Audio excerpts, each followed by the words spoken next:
Welcome, everyone, to the latest Detroit Lions Lone Wolves podcast. We're going to break down the early news at the Combine.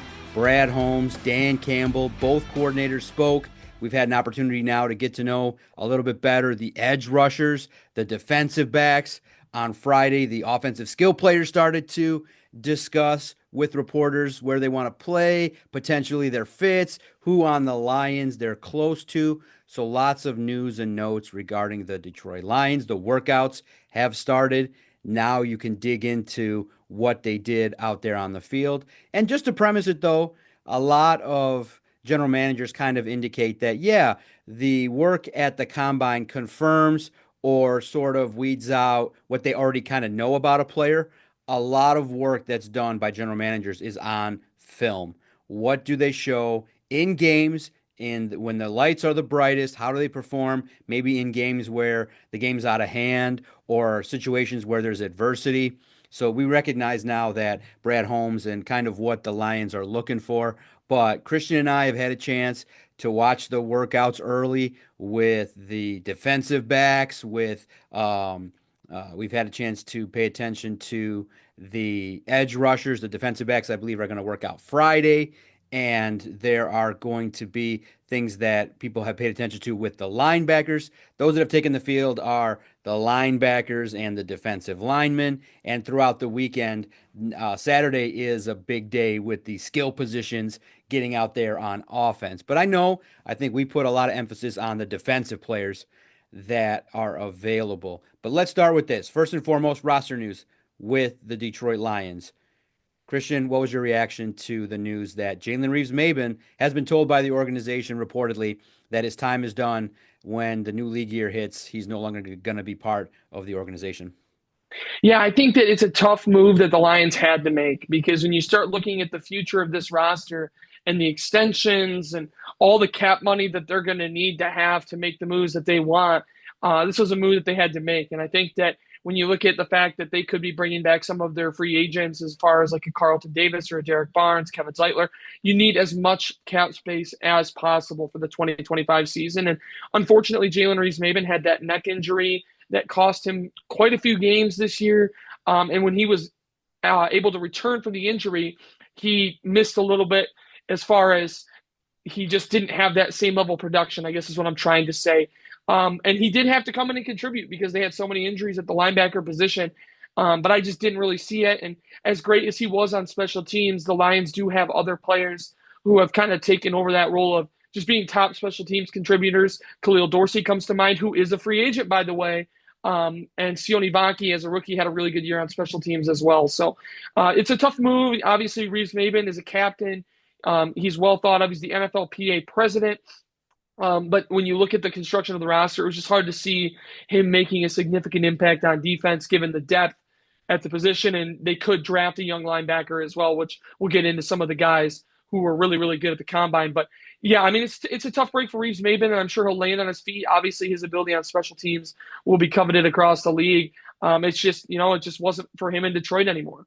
Yeah, a couple $1 million cap savings. I think you get $2 million saved, but have to pay out $2.5 million in dead cap. So those are the numbers. He's 30 years old, the NFLPA president. I think his run with the Detroit Lions is now over. You go younger. You go, when you look at the roster, potentially, like you said, just looking at some of the linebackers that performed, my goodness, athleticism, speed.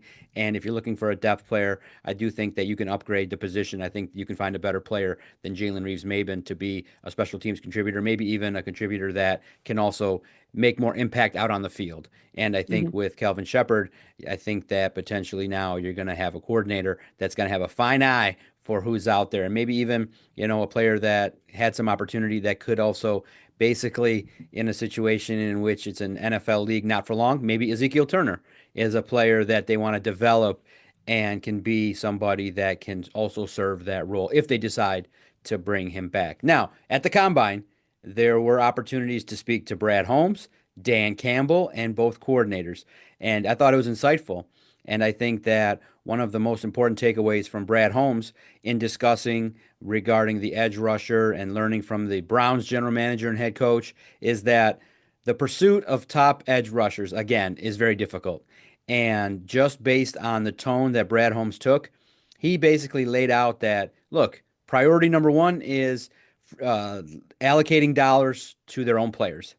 And so that was my biggest takeaway is that a lot of Lions, a lot of negotiations, a lot of dollars are going to be at least looked at and allocated to players on their own roster. Kirby Joseph, maybe Jamison Williams, maybe Aiden Hutchinson.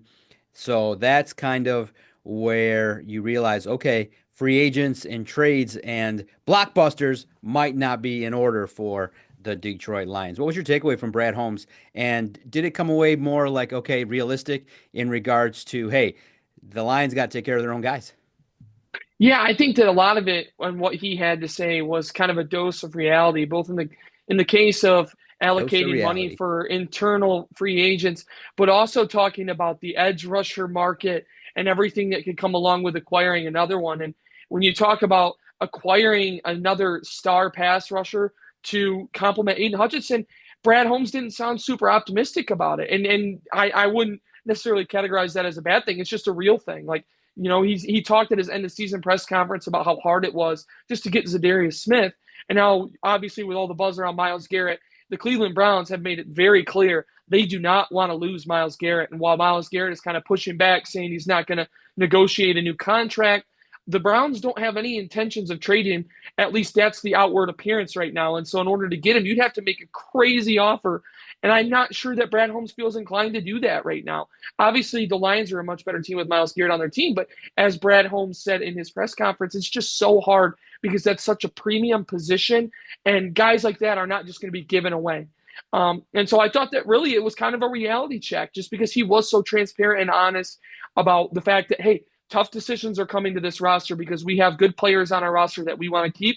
And getting another star veteran edge rusher is not nearly as easy as many would hope it would be. So, yeah, I think that a lot of it was just an honest conversation. And, I give Brad Holmes a lot of credit for being transparent about the process of going and getting a star player and the process of keeping their guys on their roster, guys like Hutchinson and Kirby and JMO. And then down the line, you've got Gibbs and Laporta and Campbell and Branch, like this whole group. And they like all these guys and they want them all to stay Detroit Lions. But as he admitted, tough decisions are coming. And so I think that's going to make following along with this roster for the next year, 2 years, super fascinating because, I mean, let's face it, even though the salary cap keeps going up, they may not have all the funds to pay all these players what they deserve. So I thought that was a really good look at where things stand with the roster from Brad Holmes in Indianapolis.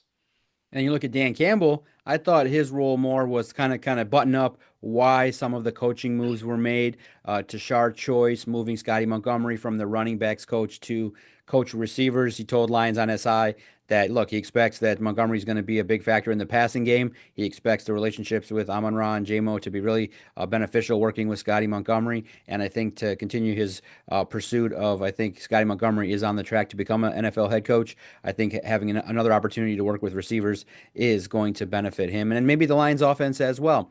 You look at it from the perspective of the Detroit Lions, the coaching staff is overhauled.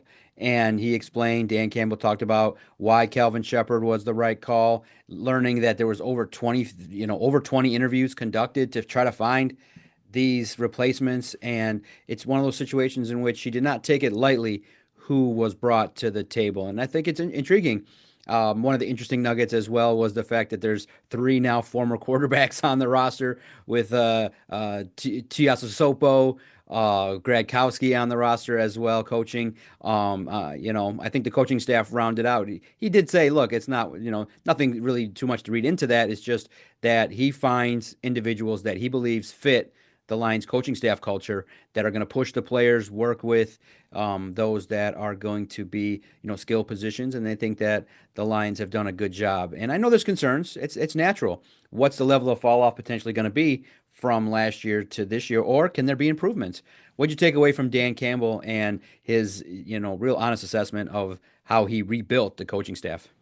Yeah, I mean, he seems super excited about the group that he's brought in as far as new coaches are concerned, with Tyler Roll, obviously, who's been kind of all over in terms of coaching positions and played running back at North Dakota State and and had offensive coordinator duties, and then went to Iowa State, assistant head coach, running backs coach, and now he'll coach the tight ends. I'm really intrigued by that fit for him, just because he said he tried to hire Roll 2 years ago As far as when they had a vacancy, I don't believe he specified which vacancy it was, but Tyler Rule is a guy that's been on Dan Campbell's radar for quite some time now. So I'm intrigued to see how he does with that tight end group, starting with Sam Laporta. And then Tashard Choice, obviously, he's a guy that was good enough for the Lions to say, hey, Scotty Montgomery, you're going to go coach receivers now. And while Montgomery has experience coaching receivers at the NFL level, so it wasn't that big of a move, it's still intriguing enough because one of your best coaches on staff, and Scotty Montgomery, is moving away from one position group and going to another. So I think that those two guys specifically are super intriguing to me. And then it sounds like Bruce Gradkowski is going to go with the wide receivers and be kind of that assistant wide receivers coach. And then Marquez Tuiasosopo is going to be in the quarterback room with Mark Brunell. So a lot of interesting new faces who have different backgrounds and a lot of experience in different areas that will bring new vision to the Lions staff. And starting with John Morton and all these new faces, I think the offense could have a little bit of a different look. With that said, though, I don't think the offense is going to ever stray too far from its identity. So a lot of exciting changes for the offensive staff in particular. But I think the biggest point that I came away from Dan Campbell's press conference with was the fact that they sat down, him and Aaron Glenn sat down about 2 years ago and said, okay, we really like what Kelvin Shepherd's doing. We want him to be a defensive coordinator. And so they kind of each year increased his workload a little bit. And then when the time came and Aaron Glenn went to coach the New York Jets, I think it was a no-brainer. Kelvin Shepherd, I believe, is a star in the making in this business, and I think a lot of people feel that way across the league. So I'm really excited to see how he leads this defense. And he had a great talk about standards that I was just blown away. Yeah, and I think that the thing with the coordinators is there's still familiarity with John Morton, Mm-hmm. and I think that people still are learning about him. We did get a chance to talk in depth with both the coordinators. We're going to recap that here shortly, but I just think that to wrap up Dan Campbell, I think that his vision, he's built up enough equity and trust to recognize that if he targets somebody, he indicated that he wanted to Tashard Choice a couple years ago and it just didn't work out. So once people forget, Dan Campbell's job is not only to identify talent that's going to work well on the field, his job is to also, understand that the coaching staff probably when you're a good team is going to turn over probably even a lot faster nowadays. Calvin Shepard probably is on a track to be a head coach. Scotty Montgomery, potential coordinator down the road. So the one thing that you can look at with Dan Campbell is he probably has a great eye for also coaching talent, knowing that he worked with Sean Payton. He's seen coaching staffs turned over. I think that the opportunity is there to kind of have some trust that the coaching staff should be able to motivate the players and keep the standard very high in regards to expectations for what Detroit Lions football is supposed to look like. Now, we had an opportunity to sit in depth. I had an opportunity being out there at Indy to talk to John Morton, fired off a couple questions, as you probably heard, and with Calvin Shepard. So, your assessment of what you heard, what did you make of both coordinators? What stood out? You said that, yeah, the journey for Calvin Shepard. I thought that John Morton was candid in regards to saying that, look, there's a reason why the things didn't work out with the Jets. That's the biggest wart on his coaching resume is that he was dismissed by the Jets. And he indicated that, yeah, I was on the staff, but I couldn't maybe implement certain things that I wanted to because he didn't know many of the coaches.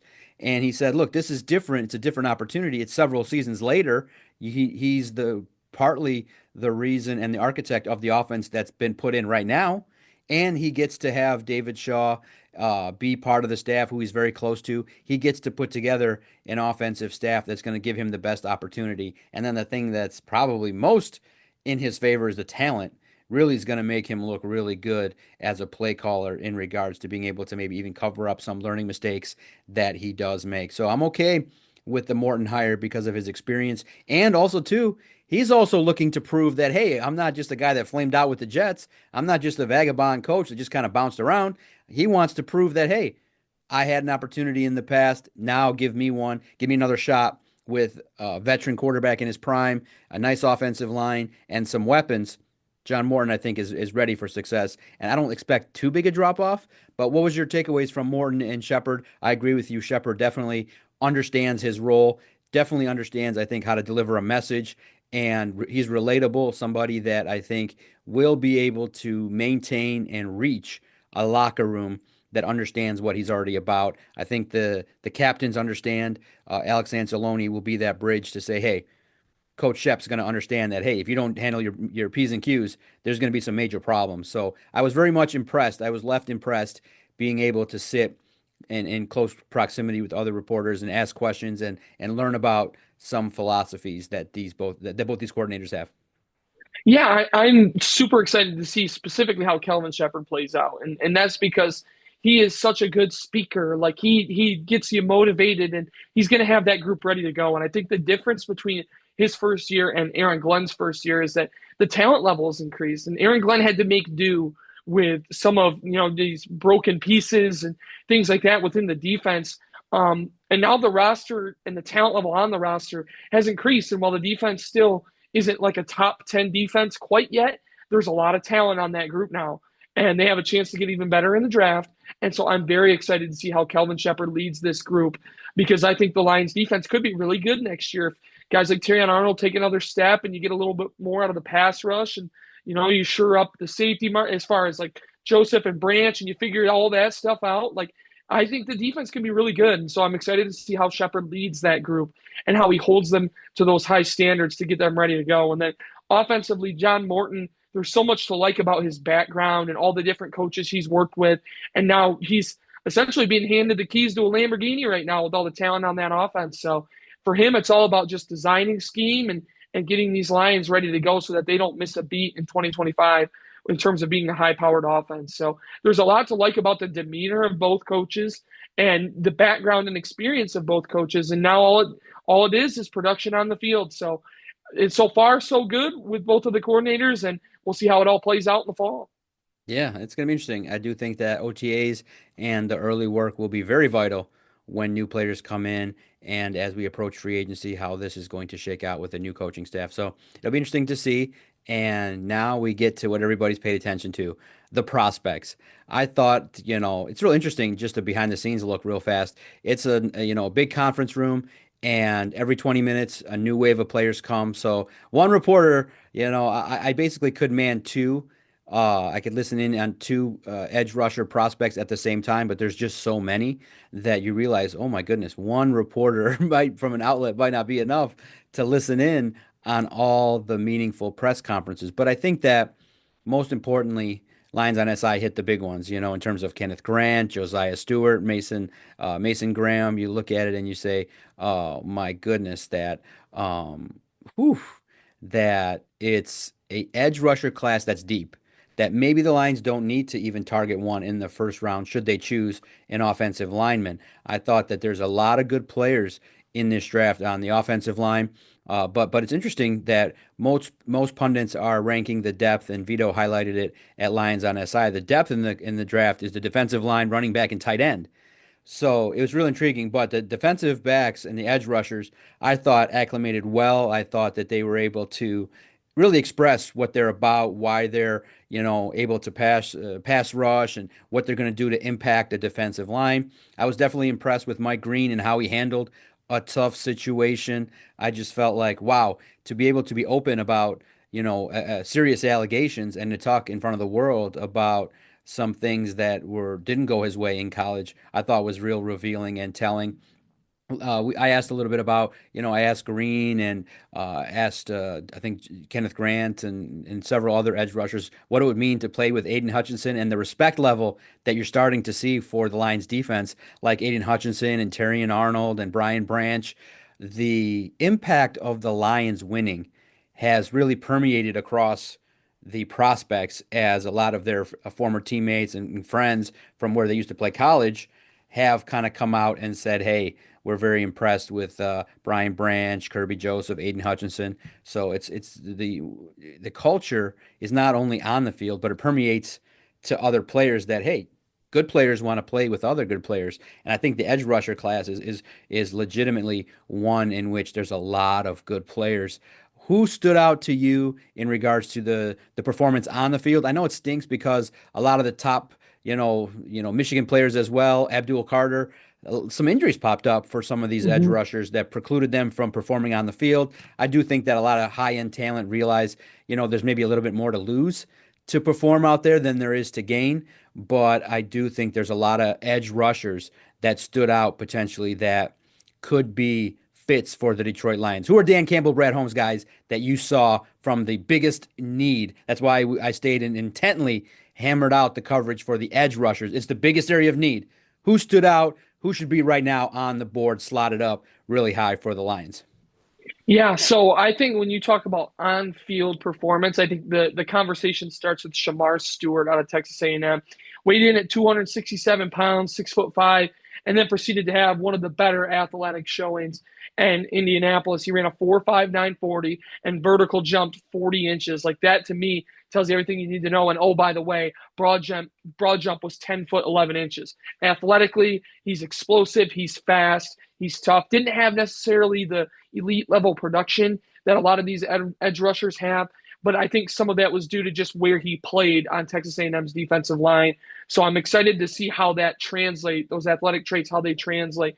Another guy that I really enjoyed watching, both on film and then during the combine, was James Pierce Jr. James Pierce Jr. has a ton of production. He's super fast and explosive, and I think the biggest thing for him is that speed. Talking about a guy that ran 4.47 in the 40-yard dash to lead all edge rushers. I was really impressed with it, just how quickly he got off the ball. I mean, you're talking about a 1.56 flying 10. Like that to me is super impressive. That's just straight line speed. That's all you can talk about with him. And then 31 inches in the vertical jump. I didn't love that. It's not as explosive as you'd like him to be, but I think that speed is going to do wonders for him at the next level. And then another guy worth keeping an eye on, maybe he didn't have the eye-popping metrics or stats, but Landon Jackson out of Arkansas was somebody who caught my eye just because of how physically big he appears when he's on your screen, both in-game and then at the combine. 6'6", 264. He's just physically, he's just huge, and he lumbers through the position drills. I mean, you're talking about a guy with heavy hands, getting off the pads and off the blocks. To me, I think he is somebody where if he can get to the second round and your second round pick if you're the Lions, that's a guy that you'd love to see in a Lions uniform. So those were three that stood out to me. You go a little bit further down the board. You talk about somebody like Ja Joyner out of Minnesota. He had a good day. And then Princely Uman-Mielen is another one that's interesting. He ran 4.7 in the 40, which I know some people were hoping maybe he'd run a little bit faster, but that's another guy that had a ton of production in college. And it's almost the inverse argument of a guy like Stewart, where maybe the athletic and explosive traits didn't necessarily meet what you had seen. But, I mean, there's still something to be said for having a ton of production in college. So those are some of the guys that I kept an eye on from Thursday night's workouts. And, as we get into pro days and stuff like that, we'll get a chance to watch guys like Mike Green compete. So, this is the fun part now. We're into the fun part where it's not just speculation. Like, we get to see these guys work out, and it's a lot of fun. Does the issues that Mike Green talked about maybe take him off the Lions board? Is it too much, or you say, you know what, the Lions will investigate it? Nothing has come out legally that has precluded him from performing and being available to do things, but I just think that the question marks are there for somebody that had some tough times there or in collegiately that potentially caused him to transfer. Yeah, it's tough to say because we don't know the specific details of the situation. But it sounds like there were allegations both in high school and in college that forced him to transfer from Virginia to Marshall. And, it seems like here's the one thing I can say. I give him a ton of credit for standing in front of reporters. He could have elected to either not speak altogether or just no comment in every question. But to his credit, he stood up there. He answered every question respectfully and thoroughly. It wasn't just 1 to 2 word answers. And so I was really impressed with his demeanor. And I think that, as more details maybe start to trickle out, then I think we can have a more concrete opinion on that. But I think until we know all the, the allegations and the facts regarding the situation, here's what and on that, Mike Green is a very good talent. He's a talented player who had an excellent season at Marshall. And it seems as though those issues that may have plagued him early are in the past. And I don't think that he should necessarily be written off based on what happened in the past. And again, this is without knowing all the details. But I do think that Mike Green, there's something to be said for his character and his composure for standing up and taking every question. And I'm sure we'll learn more. I know that most prospects normally speak to the media at their pro days as well.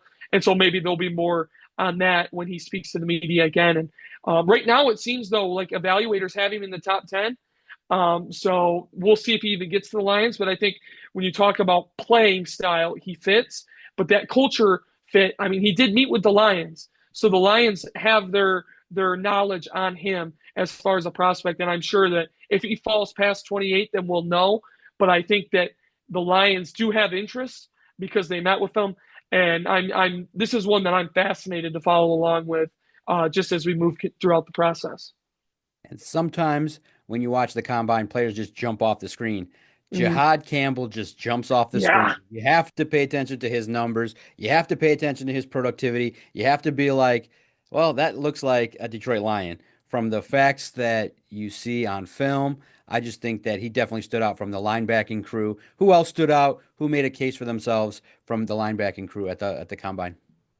Yeah, so it was interesting because Carson Schlesinger, he did the vertical, but he didn't compete in the on-field drills, and his vertical was 39.5. Like, he's an explosive player. You go look at his numbers. He's 100 tackle seasons just stacked. I mean, he had an excellent career at UCLA. One guy that really stood out to me, and he's an interesting prospect. I mean, you mentioned Campbell. I think he set himself apart.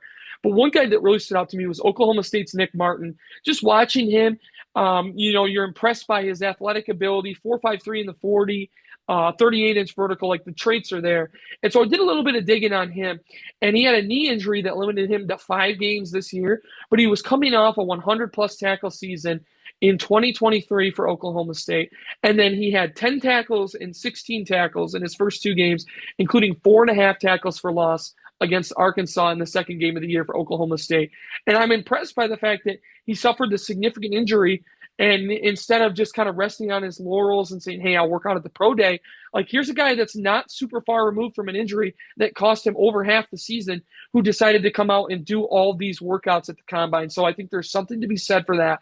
I think he's a little bit further down the board, but on a day where, Schlesinger doesn't do on-field drills, one of your top two linebacking prospects is out.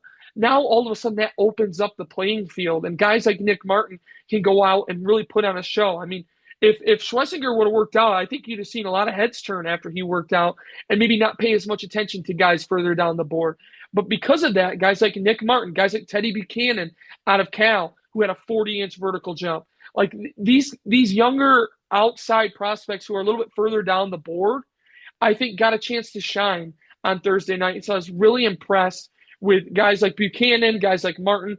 Kane Medrano, who was Schlesinger's teammate at UCLA, ran the fastest 40 of any linebacker at the combine. And then if you're talking about guys who have just been staples, Danny Stutzman, who could have been a mid-round pick last year coming out of Oklahoma, elected to stay. He had a really good showing. He just has the technique that you really like at the linebacker position. So I thought that it was kind of an open playing field after Jihad Campbell, and I think a lot of guys had claims that they really put out there as far as moving up the board. So that's a position group to keep an eye on, too, for the Lions after they cut Jalen Reeves-Maybin. Obviously, Malcolm Rodriguez, the significant knee injury on Thanksgiving, so who knows what his timeline looks like. So, their depth could be a need for the Lions at linebacker, and I think there's a lot of good options out there. Yeah, this weekend we'll look at some of the offensive skill position players, running backs, tight ends, quarterbacks, receivers, and we'll definitely bring a comprehensive, detailed recap of the combine next week. But one last position that definitely was intriguing because of the injury to Aleem McNeil is defensive tackle. I do think there's a wealth of talent there as well. I think that, most people will say, okay, defensive lineman, but, there's the edge rusher position. Those are going to be the tasks with getting to the quarterback. But also for the Lions, the key that is most important is winning with a front four and being able to be a run stuffer. And I do think that there's going to be a question mark. I don't think you're going to keep both Pascal and Levi Onwuzurike. I think you pick one. You still have Broderick Martin and Mekhi Wingo still intriguing. You still have some veterans as well working their way back from injury. Who stood out in terms of the interior of the defensive line, defensive tackles that could be there maybe even in later rounds? I thought, overall the defensive line, definitely those that worked out, definitely showcased a lot of skills. And I think that even if the Lions don't take a defensive lineman at number 28, I do think that there is an opportunity at 60 to still get a very good player. But it's pretty clear though. It's not going to be a situation in which Mason Graham's not going to be there for the Lions. It's going to be tough with Grant. I just think that some of these good players are going to be taken early in the draft. So we'll talk about the high end players and then also maybe some realistic players that will be there as well. Who stood out from the defensive tackle group? Yeah, I think when you talk about the top end guys like Darius Alexander, Derek Harmon, obviously a couple of the big name guys like Graham and Grant did not work out. But I thought that, Derek Harmon was at it as advertised. Darius Alexander ran sub 5 in the 40. He's another, probably top 50 ish, top 60 guys, could fall to Detroit in the second round. But those two guys really stood out. And then if you go a little further down the board, there's a couple names that really caught my eye. CJ West, big guy, but just moves so well. He was sub 5 in the 40, showed a lot of good traits throughout the day. CJ West from Indiana. Indiana, obviously, really good year. He had a 33-inch vertical jump as well, so something to keep an eye on as far as explosiveness. But I thought one guy who really impressed me is Ty Robinson from Nebraska. And the issue with Ty Robinson, he weighed in at 288, which is a little bit light for the defensive tackle position, but he's 6'5", very physical when you watch him on tape, heavy hands. He did all the drills, 4.83 in the 40, 33.5-inch vertical, which is so-so, 9'11" in the broad jump, and then 7.58 in the three-cone drill as well. So a lot of athleticism there to work with. Tough kid, super fast. And I think that if you can look past the concerns about the weight and just view him based on his intangibles and his overall technique, I think that somebody's going to get a really good player in Ty Robinson. So again, another deep class as far as like down the board where there's going to be good players just about everywhere you look. And then also, before we move on, I cannot forget about J.J. Pegues. Talk about a guy that was doing fullback drills after he got done with his defensive line workout. And honestly, after seeing the videos, it might work. It might work. You talked about guys that defensive line who have transitioned to fullback. I think J.J. Pegues is somebody who, at least in like a rotational package, could do some work on the offensive end. He's just a pure athlete. I really liked what I saw from him yesterday as well. So, like I said, all down the board, you're going to find good players, good talents who have like specific traits that make them really, really good. And then it's just about developing their overall game. So a lot to like about this interior defensive line class. No doubt. And when you just look at locally, being that I cover Michigan State and Michigan, I think Tyleik Williams, 6'3", 334 pounds. I think he checks a lot of boxes in the interior as well. Maybe it would be an upgrade over Broderick Martin. A lot of people paid attention to Omar Norman, Derek Harmon, and I think the guy that really the first player that stood out to me from the interior, and I think he's a player that can play the 3 or the 5 tech, is Darius Alexander. I think that Toledo, and give credit to their program. They've done Yeah. a lot of work to kind of build up that program, unlike Central, and they've kind of put themselves in a in a Hey, Central's on position. the way back. Matt Drinkle. Yeah, Shout out yeah. Matt Drinkle. Yeah, in a position to do well. And I think Darius Alexander, I thought was impressive. 1.72 second 10-yard split, looked very smooth. I think he caught everybody's eye with how well he did. And I think locally, everybody that saw his first appearance was just like, wow. I just think that he has the ability, I think that's coachable. I think he's got moves that I think can be honed that are going to be real proficient with this kind of player. So pay attention to that name, a grinder kind of a guy, and I think Yeah. that he stood out to me as somebody along the interior that you at least, hey, you highlight what he can do. You can check us out at Detroit Podcast as we recap everything that goes on with the combine and the highlights and everything like that. So, real interesting first look, and we'll go much more in depth when we have full more knowledge, full range of information on all the prospects we watched this weekend. We just wanted to bring our initial thoughts on this Friday before the weekend. Thanks everyone for tuning in. And message if you see a prospect that Christian should check out, message at Detroit Podcast. Message anytime. We definitely enjoy the banter. If you've gotten a draft crush that we haven't talked about yet, I got Jihad Campbell.